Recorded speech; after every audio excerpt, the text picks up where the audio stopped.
Hello, hello. Today we're going to be talking about skills, all about skills you wanted to know. Cloud skills, Amazon Strands SOP, Kiro Powers, what the hell, all of that, installing skills, hosting your own skills, a lot of stuff that you can use to automate your DevOps flow. We will also look into some news, for example, why we're actually switching from the cursor and the new model from Anthropic that can up the game. But before we jump into this, let me introduce our co-hosts. Today we have Vladimir coming back from vacation and completing the three legs of our stool. So now we have a stability of the three legs stool. So Vladimir is back. Fernando is still here with us, and my name is Andrei. Welcome. Let's jump to the news. All right. So, first I think that we select the one with the cursor, which was an interesting one, right? Like Andre shared. Yes, we actually got quite a bit of the buzz on LinkedIn from this one. The cursor have changed the pricing model. If you haven't been aware, they did it last year in July. We kind of knew about it, but last month or this month, our annual subscription for Cursor renewed, and we switched from 500 credits for the fast request a month to just pretty much paying API rates. And basically in 1 week, we spend $1,000 just on those API requests.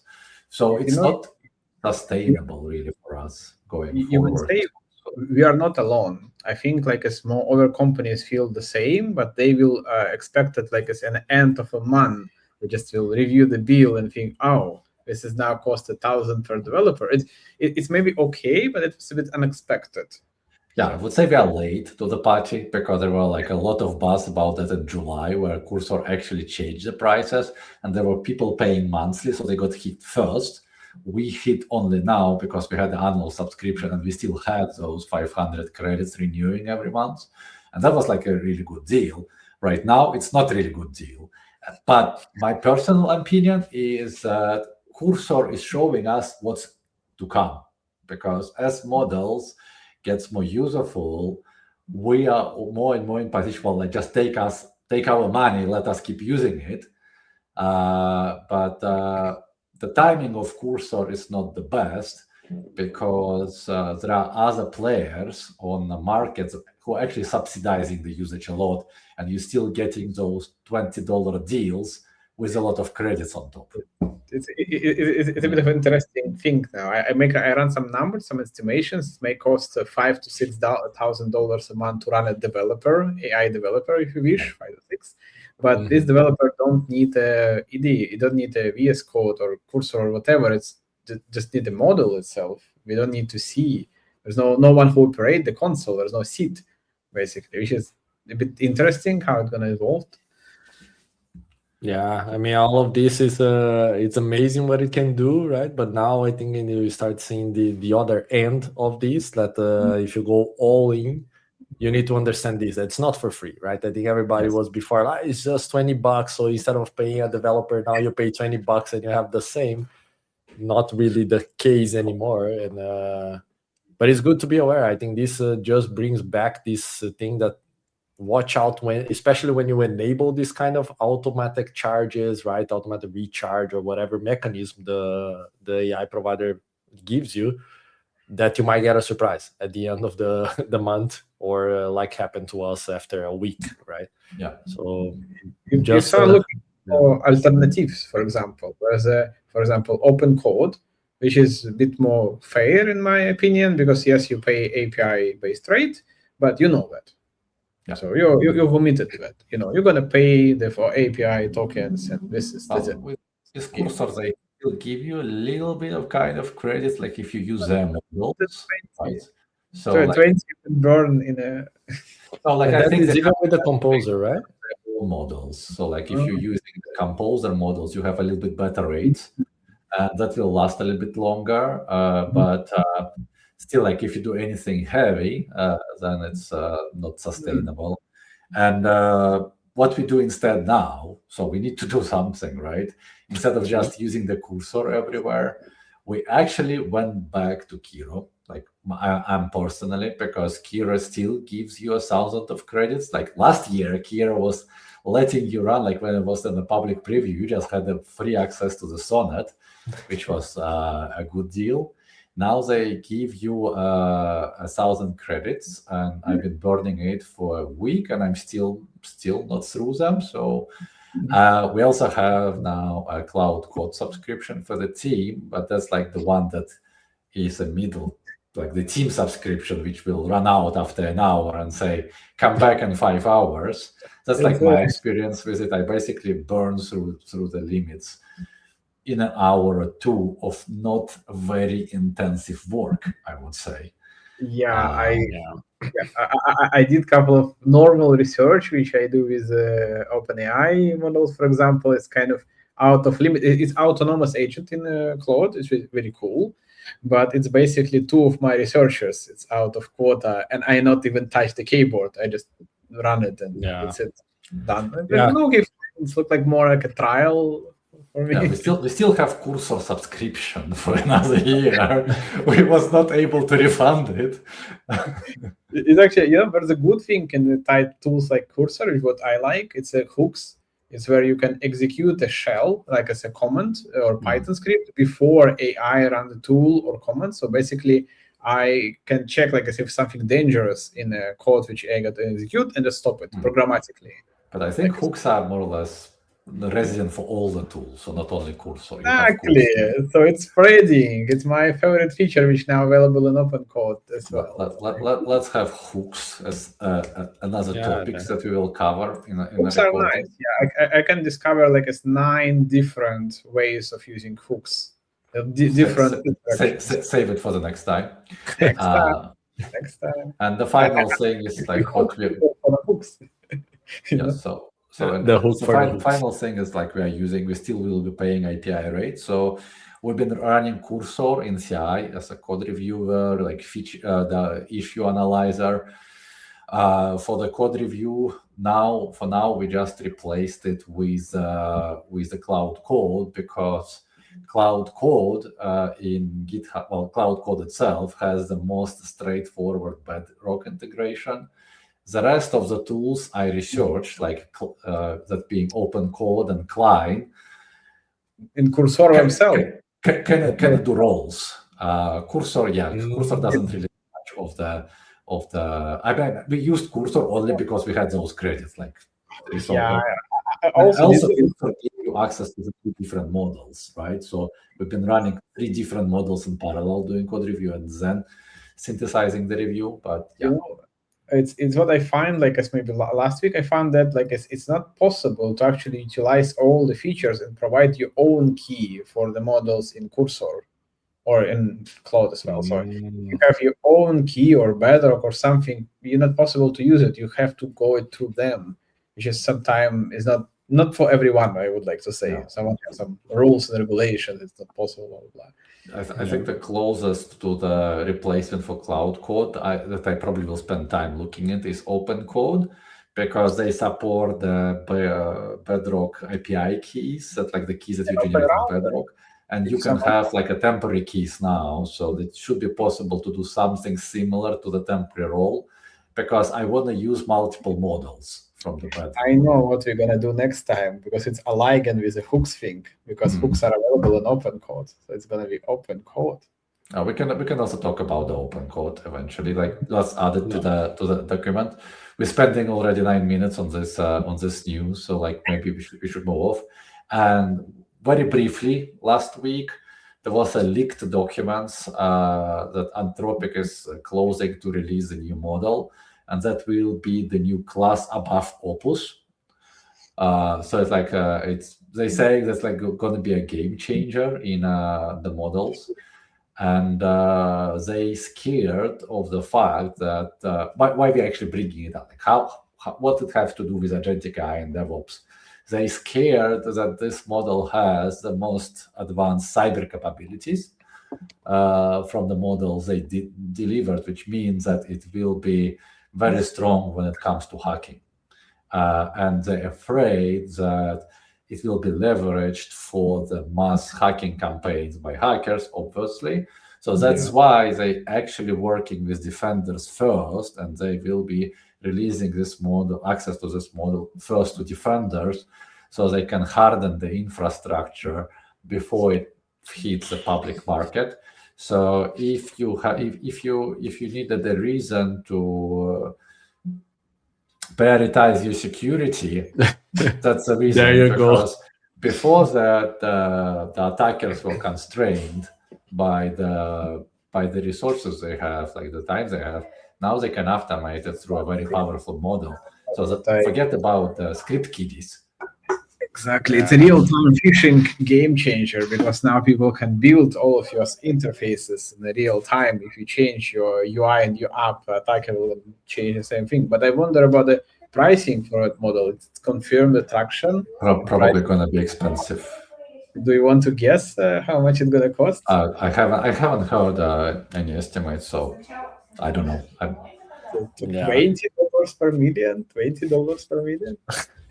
It's just a bet, right? But it's I think this is thinking in these capabilities, you can get defenders like in front, but how many companies are still fully exposed, right? Like even now we saw all of those things with OpenClaw as well, like as another project, how many people got hacked. It's going to be interesting to see how these things that can unlock like superpowers for the good can also be leveraged for things that are not that ideal, right? But let's see, right, when it comes out. That's a perfect segue to our topic, because OpenClaw, as any other agentic tools, have skills, as you mentioned, and superpowers. Let's talk about skills. What are the skills that people all talk about? Who knows? Yeah, I think for me, like the thing that comes when I think about skills is the movie The Matrix, when they plug it in Neo and he says, "Oh, now I know Kung Fu," right? Like there is that scene where agent, if you would think like Neo, he would know things in general, and then you get that set of particular methodology on how to do something, and you plug it into the brain, and then at that point, now you know how to do it maybe better than you did before. And this is kind of the analogy I use to explain skills, and it's like for us as humans, right? So you teach the agent how to do something in a more structured way with certain balances and things that you can use. I don't know how you guys look at it from a more like abstract way, maybe help people understand before we dive into the technical. We can say like skills are closing a knowledge gap between, because sometimes agent they know everything in the world. Obviously, we can find everything, but it's a matter of time, and we close that amount of time, and we share our experience. Plus, time to time is something that a company or individual develop from their own. Like as I do things that way, I write a blog post that way. It's exactly that. I want inside blog post this and that. So it's going to be a skill, but also, it's time to time just a bunch of shell, Python, the scripting thing there, and a fancy way of creating make files time to time. But it depends how we structure it. In my opinion, skill need to be more define a structure, what you want to get an outcome, and how to do it, and after agent can find out themselves.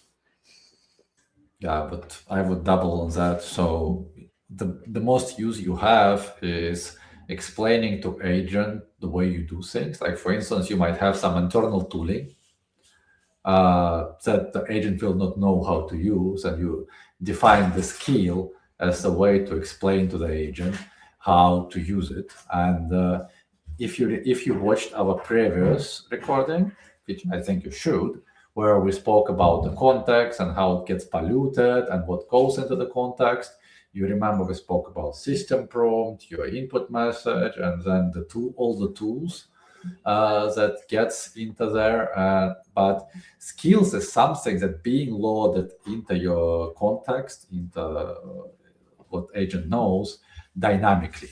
So this is not something that's being loaded on the start of the session. This is something that agent is able to discover and then figure out, okay, he's asking me to do that, and then by the hints you define in the skill, it will load the skill into the context. So that allows you to build a big collection of things that agent might need, but it will able to load it dynamically, and that's like a very important concept in there. And when it comes to the distribution, like if we basically boil it down, so the skill is just a markdown file where you write instructions that will be loaded in plain English or whatever language you use. I guess like any language will do. But then you might heard of the plugins, right? So people talking about installing the plugins. There are websites on the internet that offer you plugin to download plugins. So in most cases today, everyone defaulting to the Anthropic's or cloud definition of skills and plugins. So think of the plugin as a container. That container, a plugin, can contain multiple skills / markdown files defining different stuff. But it's not limited to that. It could also have a shell scripts in there or any other scripts, like just like the text files that you distribute together with your MD files, and then agent can call those scripts. Because, like for instance, if you need to collect some information, it's faster to do it via the script rather than agent stumbling through every single command. It's better to run the script, get the output, and then let the agent proceed. Then it can also have MCP configuration in there, and it could also have a definition of the subagents. So you can actually distribute quite a lot through one plugin. And boys and girls, installing plugins from the internet, you should really think twice before doing that. It's the same comes as, running the Docker image from random Docker image from Docker Hub. But with Docker image, it's at least contained without Docker image. Within Docker image, this shell scripts you download, and the instructions going to be run with your permission and the full access to the file system. You think twice. Many horror stories there, right? Yeah, maybe we need some analogy here, like as we meet some stranger on the street and give him a key of our house and tell, oh, let's please go inside and deliver a mail or milk. If you go back to the Fernandes example of OpenClaw having skills, so OpenClaw is able to educate itself and discover skills on the internet. And there are already a bunch of websites like hubs with OpenClaw skills, where like 95% of those skills are malicious, like credential stealer, like credit card stealer, like the contact stealer, and so on and so on. So think twice.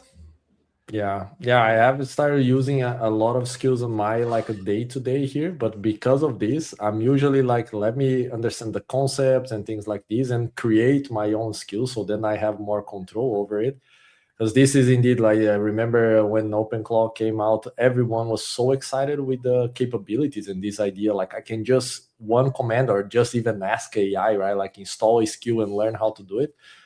And then you hear all the horror stories, right? So it's very important to remember that you're basically allowing that thing to run whatever command is built inside of the markdown file, right? And those scripts and all that. So always keep that in mind, right? But it's not all gloom and doom. There is actually a good things. So now keep in mind, when people say installing plugin, in your head, you think copy someone else's markdown to my computer. But there are still ways to do it in a safe way that we recommend you to do.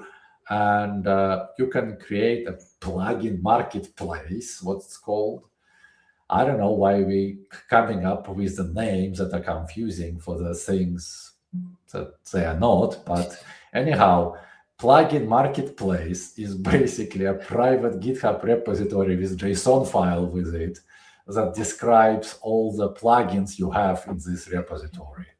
That's like the only thing what it is. It's just like a private GitHub repository. Plugin marketplace is just a fancy name for it. Like that's a Claude terminology uses. don't let those things trick you, but it's useful. So what you can do within your organization is you can create a private repository and put your skills in there. There are a few ways to organize them. I like one way you can think of, create a plugin per team. Like you have different teams, create them a plugin where they can add their own skills and MCP configuration and sub-agents, so they don't pollute the whole repository. They have one place where they organize themselves and they have ownership of that place. Then if there is something that really works well for that team, might be useful for another team, you can either copy it between the plugins or create a new plugin that will be default for everyone. And then you would need to find a way for people to automatically install it by running the Claude command or what have you as your agent, and here you have it. So now it runs, and then you just need to make sure you remember to update it, because there is no automation to update it, obviously. All of that is very raw, but you might need to build it. But yeah, that's how you do it, and this is how it's useful. Yeah, no, that's cool, right? Like it's a setup when you have a team, because this is always the thing, like how you can share, right? I think from a personal experience as well, like I use skills more for my own process.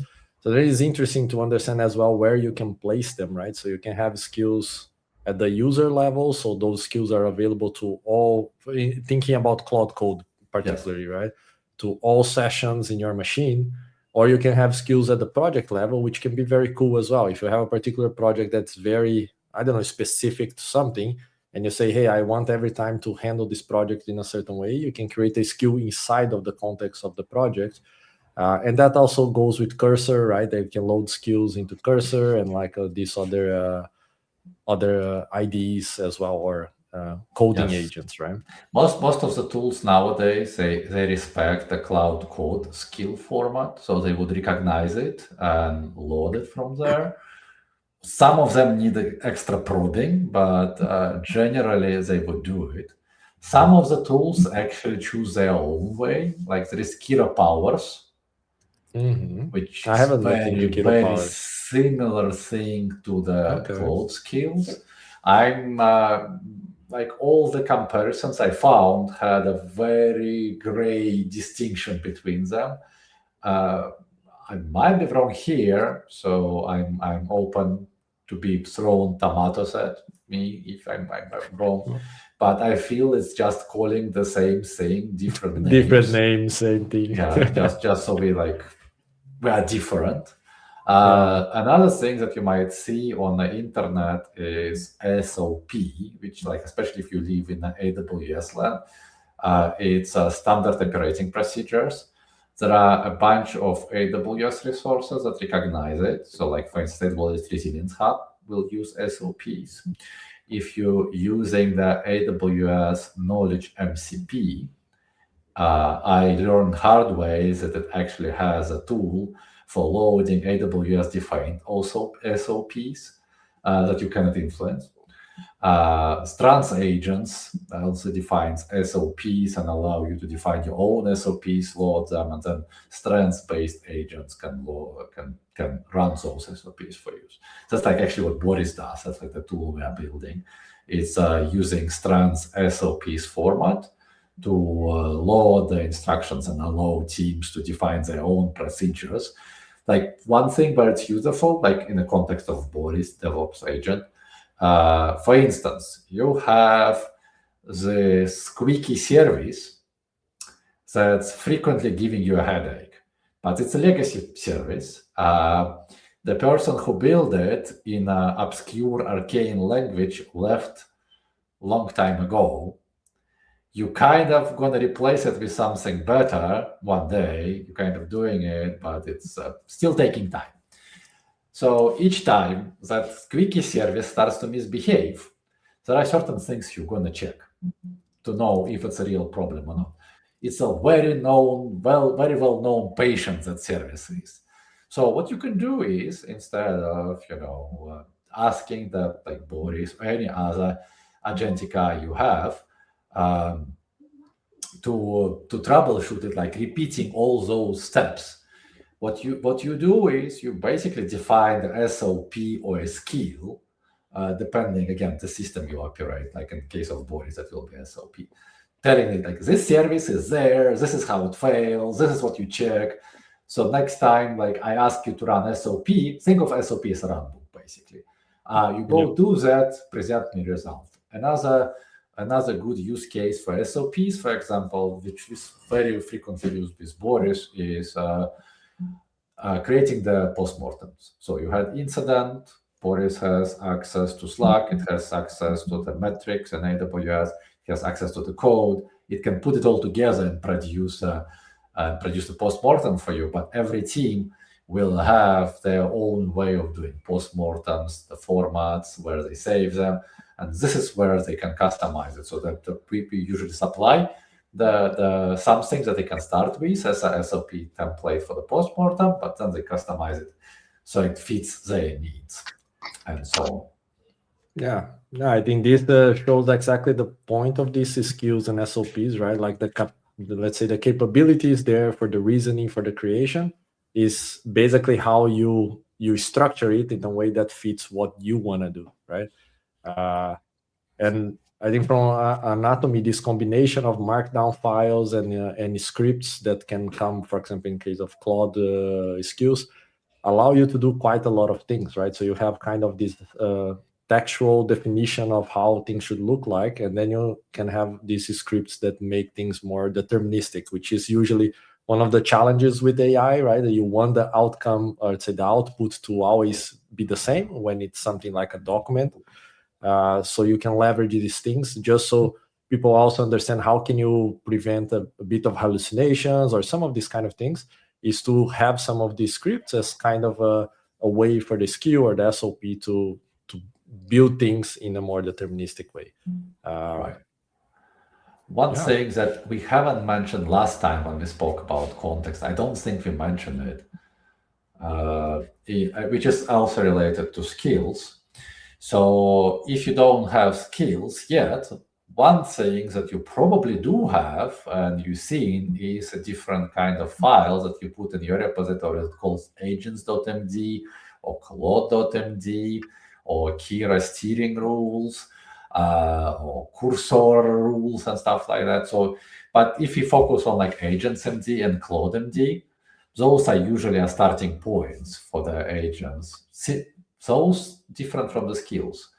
Those will go straight to your context because those usually load at the session start. So the difference here is that the skills are dynamically discoverable and they will be loaded once needed. The agents and Claude.md files, they load at the session start and they will pollute your context. So you want to be really careful what you're putting in there. You don't want to put everything in those. It's more like the reference system where things are in your repository, what the repo is all about, to give the agent a head start. And another thing to keep in mind is that those files have a different hierarchical structure. So with the Claude.md files, those accumulate. So if you have multiple different levels of your project, all of them will be sum up. Agents.md usually don't sum up, and it's just like from the repo root. So keep those in mind. Yeah. No, that's great. Yeah, as you mentioned, it reminded me as well, like in case someone haven't used the skills and are wondering how do you trigger them, right? Like if you're using Claude Code, just as an example, because it's the tool that I use daily. So when you create a skill, you can put hints on, so the agent knows, for example, if you say, I don't know, like add this item to the backlog. So if you have a skill that says trigger on something related to backlog, then the agent might say like, oh, okay, I'm going to use this skill because it helps. Or you can also do a / command, right? So you can like intentionally say use this skill and then you send the text. So then you tell the agent, I want you to use this. So it's just a way, if you're sure you want to use that skill, then you can do it like this. Otherwise, if it's during a chat, the agent naturally will think like, oh yeah, this might be useful. Let me load it in and use it, right? So it's just a hint or Yeah, a tip on ways to use. Actually was a thing, like they used to differentiate between commands, so you can create / commands and the skills, but now it's becoming the same thing. So basically removing the notion of commands and skills becoming something that you can call using a / and then the skill name. Any last words to wrap up our conversation about the skills? I feel we covered, what it is, how to create them, right? Like in general, the structure, how it's useful for your DevOps workflows, and not only.